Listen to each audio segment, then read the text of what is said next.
Loves TV ਅੱਜ ਤੁਹਾਨੂੰ ਇੱਕ ਅਜਿਹੇ ਸਕੂਲ ਦੇ ਵਿੱਚ ਲੈ ਕੇ ਆਇਆ ਜਿਸ ਸਕੂਲ ਦੇ ਵਿੱਚ A for apple, B for baby, C for cat नहीं सिखाया जाता बल्कि एक अनोखे ढंग की सिक्ख्या दी जाती है। दस दे कि यह स्कूल भारत है, भारत के स्टेट पंजाब की सिटी लुधियाना के हमड़ा रोड विखे स्थित है।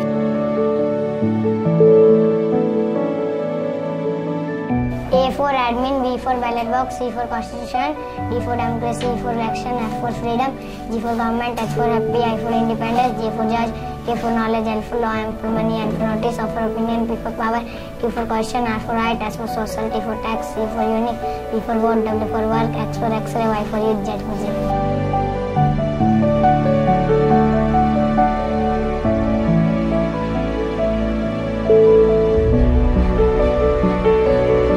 ਤੁਸੀਂ ਹੁਣ ਰੇਖਾ ਦੇ ਨਾਲ ਹੀ ਗੱਲ ਕਰੋਗੇ। ਇਹ ਬੱਚਿਆਂ ਦੀ ਮੈਰਿਜਸ ਜਿਹੜੀਆਂ ਸੀਗੀਆਂ ਪਹਿਲਾਂ 14-15 ਸਾਲ 'ਚ ਹੋ ਜਾਂਦੇ ਸੀਗੇ ਜੀ। ਹੁਣ ਇਸ ਲੜਕੀ ਨੇ ਸ਼ਾਦੀ ਨਹੀਂ ਕਰਾਈ ਹੈ ਜੀ। ਇਹਨੂੰ ਜਦੋਂ ਸਮਝ ਆਇਆ ਕਿ ਜਿਹੜੀ ਲੀਗਲ ਏਜ ਆਫ ਮੈਰਿਜ ਹੈ 18 ਸਾਲ ਹੈ ਤੇ ਇਹਨੇ ਆਪਣੇ ਜਿਹੜੇ ਰਿਸ਼ਤੇਦਾਰ ਸੀਗੇ ਉਹਨਾਂ ਦਾ ਪ੍ਰੈਸ਼ਰ ਸੀ ਉਹਨੂੰ ਝੇਲਿਆ ਤੇ ਆਪਣੀ ਸ਼ਾਦੀਆਂ ਨਹੀਂ ਕੀਤੀਆਂ।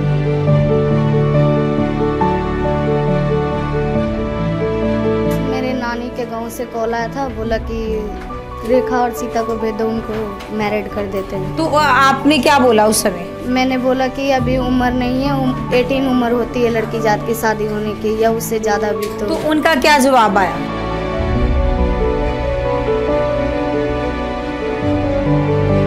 मतलब कि लॉ का पर्पस क्या है? लॉ का पर्पस है कि समाज को हारमोनियस बनाना, जहाँ पे लोग रहते हैं और शांति से रह सके और खुशी से रह सके और अपनी ड्यूटीज़ भी पूरी करे और दूसरों के राइट्स की रिस्पेक्ट करे और वो अपनी राइट्स का एंजॉय कर सके।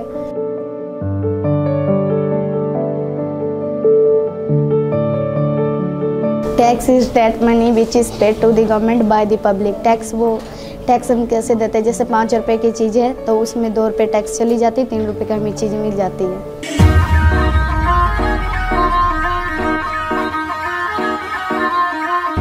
सत श्री अकाल जी, मैं प्रियंका, तुम देख रहे हो लव्स टीवी। लव्स टीवी अज तुहानू एक अजिहे स्कूल दे विच लैके आया जिस school they which A for apple, B for baby, C for cat नहीं सिखाया जाता बल्कि एक अनोखे ढंग की सिक्ख्या दी जाती है। दस दी कि यह स्कूल भारत दे विच है, भारत के स्टेट पंजाब की सिटी लुधियाना के हमड़ा रोड विखे स्थित है। सब तो पहला स्कूल तुहानू दिखा लैंदे आ। बाहरों तुसीं देख सकते हो कि एक छोटे जे कमरे दे विच इस स्कूल की क्लास लगाई जाती है तो इस क्लास दे विच बच्चों नू अति आधुनिक सिक्ख्या जिहड़ी कि दित्ती जाती है। ये सिक्ख्या किहो जी है तो की पढ़ाया जा रहा है इस कमरे दे विच बच्चों नू और एक किस काम आएगी सिक्ख्या बच्चों के, वो भी जानने के लिए अज गलबात करांगे जी इत्थे पढ़ा रहे अध्यापकों के नाल ते इन्हां नूं सिक्ख्या दे रहे हरिओम जंदल एडवोकेट जी दे नाल भी। A for admin, B for ballot box, C for constitution, D for democracy, E for election, F for freedom, G for government, H for happy, I for independence, J for judge, K for knowledge, L for law, M for money, N for notice, O for opinion, P for power, Q for question, R for right, S for social, T for tax, U for unique, V for vote, W for work, X for X-ray, Y for youth, Z for zero। सो जिमें कि तुसी A, B, C इन्हां बच्चों की सुनी है। A for administration, B for ballot box थानू दिखा रहे हैं कि इंपावरमेंट थ्रू नॉलेज। ये बुक हरिओम जंदल वालों लिखी गई है जो कि मेरे नाल नहीं। सो एक पेशेवरों ये एडवोकेट भी ने। इस बुक दे विच तुसी एक बारी फिर तो देख सकते हो कि ABC अलग ही ते वखरे ही ढंग दे नाल पढ़ाई जाती है। सो मैं अपने कैमरामैन नूं कहूँगी बड़ी नज़दीकी करके बुक है जिहड़ी कि दिखाई जाए जिथे लिखा होया A for administration, B for ballot box, C for constitution, D for democracy, E for election, F for freedom, G for government, H for happy, I for independence, J for judge, and K for knowledge, L for law। सो इस तरह की जिहड़ी की जानकारी इस book दे विच दित्ती गई है और एक किताब पढ़ाई जा रही है झुग्गियां झोंपड़ियां दे विच रहन वाले छोटे छोटे बच्चों नूं। सो बच्चों नूं किताब तो पढ़ाई जा रही है पर की बच्चों नूं इस किताब दे विच छापे गए वर्ड्स के मीनिंग भी पता हैं या फिर नहीं? आओ जानते हैं। A for एडमिनिस्ट्रेशन का मतलब क्या है? किसी भी चीज़ को मैनेज करना। बैलेट बॉक्स क्या होता है? Ballot box or sealed box into which completed ballot paper. Democracy क्या है? डेमोक्रेसी इलेक्शन होता है, उसमें वोट होते हैं। रेड लाइट्स का क्या काम होता है? गाड़ी रोकना, मतलब व्हीकल्स को रोकना। जी इसके अलावा ਅਸੀਂ ਇੱਕ ਅੱਧੇ ਹੋਰ ਬੱਚੇ ਤੋਂ ਪੁੱਛਾਂਗੇ, ਜਾਣਕਾਰੀ ਲਵਾਂਗੇ। ਨੌਲੇਜ क्या होती है? जो हम पढ़ते हैं। कॉन्स्टिट्यूशन क्या होता है? कॉन्स्टिट्यूशन एक बुक है जिसमें राइट्स एंड ड्यूटीज कंट्री कैसे चलाना वो भी लिखा। जी ਸੋ ਬੱਚਿਆਂ ਨੂੰ ਬੇਸਿਕ ਜਿਹੜੀ ਕਿ ਸਾਡੇ ਰਾਈਟਸ ਬਾਰੇ ਹੈ, ਸਾਡੇ ਲਾਅ ਬਾਰੇ ਹੈ, ਸਾਡੀ ਸੰਵਿਧਾਨ ਦੇ ਵਿੱਚ ਜੋ ਲਿਖਿਆ ਗਿਆ ਉਸ ਸੰਬੰਧੀ ਜਾਣਕਾਰੀ ਇਸ ਕਿਤਾਬ ਦੇ ਵਿੱਚ ਦਿੱਤੀ ਜਾ ਰਹੀ ਹੈ। ਔਰ ਕਿਤਾਬ ਲਿਖੀ ਗਈ ਹੈ ਜੀ ਐਡਵੋਕੇਟ ਹਰੀਓਮ ਜਿੰਦਲ ਜੀ द्वारा।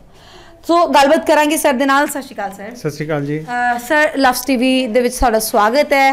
ਸਵਾਲ ਤਾਂ ਬੜੇ ਨੇ ਜਿਹੜੇ ਕਿ ਪੁੱਛਣੇ ਨੇ ਮਨਾਂ ਦੇ ਵਿੱਚ ਨੇ ਕਿ ਇਹਨੇ ਛੋਟੇ ਛੋਟੇ ਬੱਚਿਆਂ ਨੂੰ ਇਹ ਵੱਖਰੀ ਕਿਤਾਬ ਦੀ ਸਿੱਖਿਆ ਕਿਉਂ ਦਿੱਤੀ ਜਾ ਰਹੀ ਹੈ? A for apple, B for baby, C for cat ਕਿਉਂ ਨਹੀਂ ਪੜਾਇਆ ਜਾ ਰਿਹਾ? Thank you very much. ਸਭ ਤੋਂ ਜਿਹੜੀ ਗੱਲ ਹੈ ਕਿ ਇਕੱਲੇ ਇਹ ਬੱਚਿਆਂ ਨੂੰ ਇਹ ਸਿੱਖਿਆ ਦੀ ਜ਼ਰੂਰਤ ਨਹੀਂ ਹੈ, ਪੂਰੇ ਦੇਸ਼ ਦੇ ਹਰ ਬੱਚੇ ਨੂੰ ਇਹ ਸਿੱਖਿਆ ਦੀ ਜ਼ਰੂਰਤ ਹੈ। 1947 ਦੀ ਆਜ਼ਾਦੀ ਦੀ ਜਿਹੜੀ ਲੜਾਈ ਤੋਂ ਬਾਅਦ ਸਾਨੂੰ ਆਜ਼ਾਦੀ ਮਿਲੀ, ਜਿਹਦੇ ਵਿੱਚ ਕਈ ਕੁਰਬਾਨੀਆਂ ਹੋਈਆਂ, ਕਈ ਲੋਕਾਂ ਨੇ ਆਪਣੀ ਜਾਨਾਂ ਵਾਰੀਆਂ। ਉਹਨਾਂ ਨੇ ਜਿਹੜੀ ਜਾਨਾਂ ਵਾਰੀਆਂ ਸੀ ਉਹਦਾ ਕੋਈ ਓਬਜੈਕਟਿਵ ਸੀਗਾ ਕਿ ਜਦੋਂ ਦੇਸ਼ ਆਜ਼ਾਦ ਹੋ ਜਾਏਗਾ ਉਸ ਤੋਂ ਬਾਅਦ ਸਾਰੇ ਨਾਗਰਿਕ ਬਰਾਬਰ ਹੋ ਜਾਣਗੇ ਜੀ, ਉਹਨਾਂ ਨੂੰ ਬਰਾਬਰ ਦੇ ਮੌਕੇ ਮਿਲਣਗੇ, ਅਵਸਰ ਮਿਲਣਗੇ ਅੱਗੇ ਵਧਣ ਦੇ, ਅਮੀਰੀ ਗਰੀਬੀ ਦਾ ਅਨੁਪਾਤ ਘਟੇਗਾ ਜੀ। ਪਰ ਕੀ ਹੋਇਆ, ਉਸ ਅਨੁਪਾਤ ਨੂੰ ਘਟਾਉਣ ਵਾਸਤੇ ਕੀ ਕਰਨਾ ਸੀਗਾ? ਸਾਡੇ ਸੰਵਿਧਾਨ ਬਣਿਆ ਜੀ। ਸੰਵਿਧਾਨ ਦੇ ਵਿੱਚ ਕਈ ਸਾਰੇ ਪ੍ਰੋਵੀਜ਼ਨ ਸੀਗੇ ਜਿਹਨੇ ਗਰੀਬਾਂ ਨੂੰ ਵੀ ਐਸੀਆਂ ਸਹੂਲਤਾਂ ਦੇਣੀਆਂ ਸੀਗੀਆਂ ਜਿਨ੍ਹਾਂ ਦੇ ਕੋਲ ਪੈਸਾ ਨਹੀਂ ਸੀਗਾ, ਤੇ ਸਰਕਾਰ ਦੀਆਂ ਜ਼ਿੰਮੇਵਾਰੀਆਂ ਬਣੀਆਂ ਗਈਆਂ। ਸਰਕਾਰ ਉਹ ਇੰਸ਼ੋਰ ਕਰੇਗੀ ਕਿ ਉਹ ਸਾਧਨਾ ਗਰੀਬ ਲੋਕਾਂ ਤੱਕ ਪਹੁੰਚਾਏ ਔਰ ਗਰੀਬ ਲੋਕ ਵੀ ਬਰਾਬਰ ਦਾ ਜੀਵਨ ਜੀ ਸਕਣ। ਜੀ। ਪਰ 75 ਸਾਲਾਂ ਦੀ ਆਜ਼ਾਦੀ ਤੋਂ ਬਾਅਦ ਆਪਾਂ ਦੇਖਦੇ ਹਾਂ ਕਿ ਗਰੀਬ ਬਹੁਤ ਗਰੀਬ ਹੋ ਗਿਆ, ਅਮੀਰ ਬਹੁਤ ਅਮੀਰ ਹੋ ਗਿਆ, ਤੇ ਅਮੀਰੀ ਗਰੀਬੀ ਦਾ ਫਾਸਲਾ ਇੰਨਾ ਕੁ ਵੱਧ ਗਿਆ ਕਿ ਜਿਹੜਾ ਮੱਧਮ ਵਰਗ ਵਾਲਾ ਦੋਵਾਂ ਦੇ ਵਿੱਚ ਪਿਸੀ ਜਾ ਰਿਹਾ। ਜੀ। ਮੱਧਮ ਵਰਗ ਵਾਲੇ ਦੇ ਬੱਚਿਆਂ ਨੂੰ ਪੜ੍ਹਾਉਣਾ ਬੜਾ ਔਖਾ ਹੋ ਗਿਆ। ਸਾਰਾ ਦਾ ਸਿਸਟਮ 'ਚ ਭ੍ਰਿਸ਼ਟਾਚਾਰ ਇੰਨਾ ਵੱਧ ਗਿਆ, ਕ੍ਰਾਈਮ ਬਹੁਤ ਵੱਧ ਗਿਆ। ਕੀ ਤੁਹਾਨੂੰ ਲੱਗਦਾ ਹੈ ਸਰ ਕਿ ਤੁਹਾਡੇ ਸਟੈਪ ਦੇ ਨਾਲ ਹੈ ਜਿਹੜਾ ਕਿ ਬਰਾਬਰ ਦਾ ਅਧਿਕਾਰ ਇਹਨਾਂ ਬੱਚਿਆਂ ਨੂੰ ਜਾਂ ਇਹਨਾਂ ਬੱਚਿਆਂ ਦੇ ਮਾਪਿਆਂ ਨੂੰ ਮਿਲੇਗਾ? ਬਰਾਬਰ ਦਾ ਅਧਿਕਾਰ ਸਾਡੇ ਸੰਵਿਧਾਨ 'ਚ ਲਿਖਿਆ ਹੋਇਆ, ਸਿੱਖਿਆ ਹੈ ਨਹੀਂ ਜੀ। ਇਸ ਕਰਕੇ ਜਦੋਂ ਪਹਿਲਾਂ ਸਿੱਖਿਆ ਦੇਵਾਂਗੇ ਇਹਨਾਂ ਨੂੰ ਪਤਾ ਤਾਂ ਚੱਲੇ ਕਿ ਇਹਨਾਂ ਕੋਲ ਅਧਿਕਾਰ ਹੈ। ਜਦ ਅਧਿਕਾਰ ਦਾ ਪਤਾ ਹੀ ਨਹੀਂ ਹੈ ਤੇ ਲੋਕਾਂ ਦਾ ਇਹਨਾਂ ਦਾ ਸ਼ੋਸ਼ਣ ਹੁੰਦਾ ਰਹਿਣਾ। ਤੇ ਇਸ ਕਰਕੇ ਅਧਿਕਾਰਾਂ ਦੀ ਜਾਣਕਾਰੀ ਇਕੱਲੇ ਇਹ ਗਰੀਬ ਬੱਚਿਆਂ ਨੂੰ ਨਹੀਂ, ਈਵਨ ਜਿਹੜੇ ਮੱਧਮ ਵਰਗ ਦੇ ਬੱਚੇ ਆ ਉਹਦੇ ਵਿੱਚ ਹਰ ਬੱਚੇ ਨੂੰ ਹਰ ਸਕੂਲ 'ਚ ਚਾਹੀਦੀ ਹੈ। ਜਿਹੜਾ ਕੰਮ ਸਰਕਾਰਾਂ ਦਾ ਹੋਣਾ ਚਾਹੀਦਾ ਸੀ, ਸਰਕਾਰਾਂ ਨੂੰ ਕਰਨਾ ਚਾਹੀਦਾ ਸੀ, ਉਹ ਕੰਮ ਇੱਕ ਐਡਵੋਕੇਟ ਕਿਉਂ ਕਰ ਰਿਹਾ? ਦੇਖੋ, ਇਹ ਜਿਹੜੀ ਲੋਕਤੰਤਰ ਹੁੰਦਾ ਨਾ, ਇਹਦੇ ਵਿੱਚ ਸਾਰੇ ਨਾਗਰਿਕ ਜਿਹੜੇ ਮਿਲ ਕੇ ਸਰਕਾਰ ਬਣਾਉਂਦੇ ਆ। ਨਾਗਰਿਕਾਂ ਦੀ ਬਹੁਤ ਵੱਡੀ ਜ਼ਿੰਮੇਵਾਰੀ ਹੈ ਸਰਕਾਰ ਨੂੰ ਅਕਾਊਂਟੇਬਲ ਠਹਿਰਾਉਣਾ। ਸਰਕਾਰ ਦੇ ਵਿੱਚ ਅਗਰ ਨਿਕੰਮੇ ਬੰਦੇ ਚੁਣੇ ਜਾਣ ਕਿਸੇ ਗਲਤੀ ਨਾਲ, ਲੋਕਾਂ ਦੀ ਅਨਪੜ੍ਹਤਾ ਕਾਰਨ, ਕਿਸੇ ਨਾ ਕਿਸੇ ਜਾਗਰੂਕ ਨਾਗਰਿਕਾਂ ਨੂੰ ਅੱਗੇ ਆਉਣਾ ਹੀ ਪਊਗਾ ਜੀ। ਉਹਨਾਂ ਨੂੰ ਦੱਸਣਾ ਪਊਗਾ ਕਿ ਸਾਡਾ ਸੰਵਿਧਾਨ ਕੀ ਕਹਿੰਦਾ ਹੈ, ਸਾਡੇ ਦੇਸ਼ ਦੇ ਲੋਕਤੰਤਰ ਦਾ ਕੀ ਮਤਲਬ ਹੈ। ਜੇ ਉਹ ਪਤਾ ਨਹੀਂ ਹੋਏਗਾ ਤੇ ਜਿਹੜਾ 75 ਸਾਲਾਂ ਦਾ ਸ਼ੋਸ਼ਣ ਆਪਾਂ ਰੋਕ ਨਹੀਂ ਪਾਵਾਂਗੇ ਜੀ। ਅੱਜ ਇੱਥੇ ਬਹੁਤ ਬੁਰੇ ਹਾਲਾਤ ਨੇ, ਲੋਕ ਸੁਸਾਈਡ ਕਰਦੇ ਨੇ। ਕਿਉਂ ਕਰਦੇ ਨੇ? ਉਹਨਾਂ ਕੋਲ ਆਰਥਿਕ ਤੰਗੀ ਹੈ ਜੀ, ਉਹਨਾਂ ਕੋਲ ਸਾਧਨ ਹੀ ਹੈ ਨਹੀਂ। ਕਈ ਬੱਚਿਆਂ ਨੂੰ ਸਕੂਲ 'ਚ ਦਾਖਲੇ ਵਾਸਤੇ ਲੱਖਾਂ ਰੁਪਏ ਦੀ ਰਿਸ਼ਵਤ ਦੇਣੀ ਪੈਂਦੀ ਹੈ ਜੀ। ਸੋ ਸਰ ਸਵਾਲ ਇਹ ਵੀ ਉੱਠਦਾ ਹੈ ਕਿ ਸਰਕਾਰਾਂ ਵੱਲੋਂ ਤੁਹਾਨੂੰ ਸਮੇਂ-ਸਮੇਂ ਸਿਰ ਸਨਮਾਨਿਤ ਕੀਤਾ ਜਾਂਦਾ ਹੈ, ਤੁਸੀਂ ਆਪਣੀ ਇੱਕ ਵੱਖਰੀ ਪਹਿਚਾਣ, ਆਪਣੀ ਇੱਕ ਵੱਖਰੀ ਛਵੀ ਬਣਾ ਚੁੱਕੇ ਹੋ, ਪਰ ਸਰਕਾਰਾਂ ਵੱਲੋਂ ਕੀ ਤੁਹਾਡੀ ਮਦਦ ਵੀ ਕੀਤੀ ਜਾ ਰਹੀ ਹੈ ਇਸ ਮਾਮਲੇ ਲਈ? ਦੇਖੋ, ਮੈਨੂੰ ਫਾਈਨੈਂਸ਼ੀਅਲ ਮਦਦ ਕੋਈ ਸਰਕਾਰ ਤੋਂ ਮੈਂ ਲੈਂਦਾ ਨਹੀਂ, ਨਾ ਲੈਣੀ।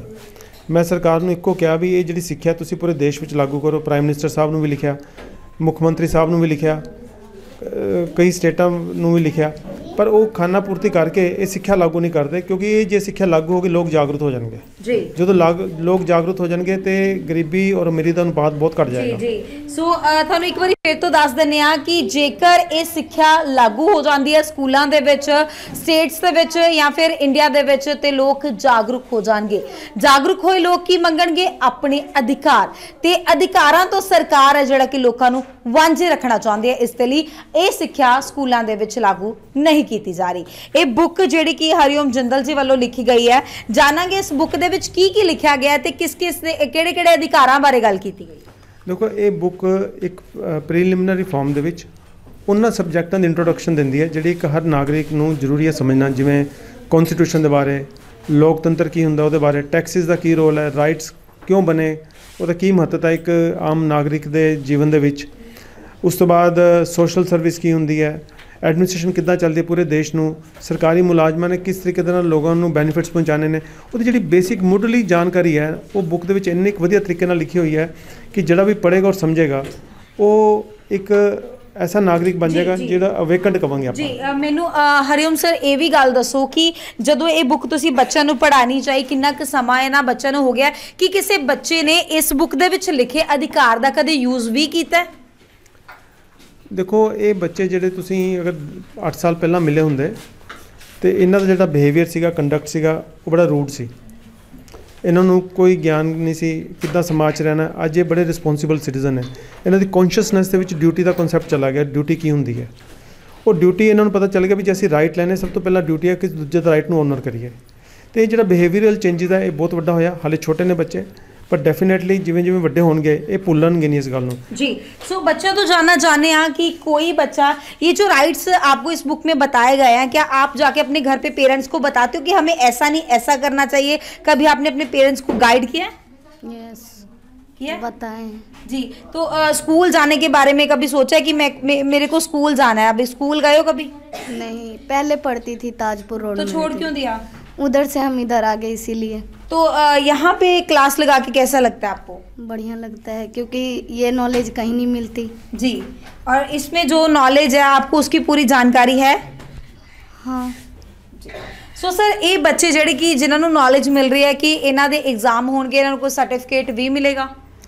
ਅਸੀਂ ਇਹਨਾਂ ਬੱਚਿਆਂ ਦੀ ਨੈਸ਼ਨਲ ਓਪਨ ਸਕੂਲ ਦੇ ਵਿੱਚ ਇਨਰੋਲਮੈਂਟ ਕਰਾ ਕੇ, ਜਿਵੇਂ ਹੁਣ ਤੁਸੀਂ ਰੇਖਾ ਨਾਲ ਗੱਲ ਕੀਤੀ ਹੈ 5th ਸਟੈਂਡਰਡ ਪਾਸ ਕਰ ਚੁੱਕੀ ਹੈ, 8th ਸਟੈਂਡਰਡ ਦਾ ਐਗਜ਼ਾਮ ਦੇ ਰਹੀ ਹੈ। ਬਾਕੀ ਜਿਹੜਾ ਤੁਸੀਂ ਰਾਈਟਸ ਦੀ ਗੱਲ ਕੀਤੀ ਹੈ, ਤੁਸੀਂ ਹੁਣ ਰੇਖਾ ਦੇ ਨਾਲ ਹੀ ਗੱਲ ਕਰੋਗੇ। ਇਹ ਬੱਚਿਆਂ ਦੀ ਮੈਰਿਜਸ ਜਿਹੜੀਆਂ ਸੀਗੀਆਂ ਪਹਿਲਾਂ 14-15 ਸਾਲ 'ਚ ਹੋ ਜਾਂਦੇ ਸੀਗੇ। ਜੀ ਹੁਣ ਇਸ ਲੜਕੀ ਨੇ ਸ਼ਾਦੀ ਨਹੀਂ ਕਰਾਈ ਹੈ। ਜੀ ਇਹਨੂੰ ਜਦੋਂ ਸਮਝ ਆਇਆ ਕਿ ਜਿਹੜੀ ਲੀਗਲ ਏਜ ਆਫ ਮੈਰਿਜ ਹੈ 18 ਸਾਲ ਹੈ, ਤੇ ਇਹਨੇ ਆਪਣੇ ਜਿਹੜੇ ਰਿਸ਼ਤੇਦਾਰ ਸੀਗੇ ਉਹਨਾਂ ਦਾ ਪ੍ਰੈਸ਼ਰ ਸੀ ਉਹਨੂੰ ਝੇਲਿਆ ਤੇ ਆਪਣੀ ਸ਼ਾਦੀਆਂ नहीं ਕੀਤੀਆਂ। ਇਹਦੇ ਇਦਾਂ ਦੀ ਬਹੁਤ सारी लड़कियां हैं। रेखा तो ही जानते हैं सर ने जिदी गल की। रेखा आप एक बार बताएं कि आपकी शादी करने के लिए आप पे प्रेशर डाल रहे थे घर वाले? यस, मेरे नानी के गांव से कॉल आया था, बोला कि रेखा और सीता को भेज दो, उनको मैरिड कर देते हैं। तो आपने क्या बोला उस समय? मैंने बोला कि अभी उम्र नहीं है, 18 उम्र होती है लड़की जात की शादी होने की या उससे ज़्यादा भी। तो उनका क्या जवाब आया?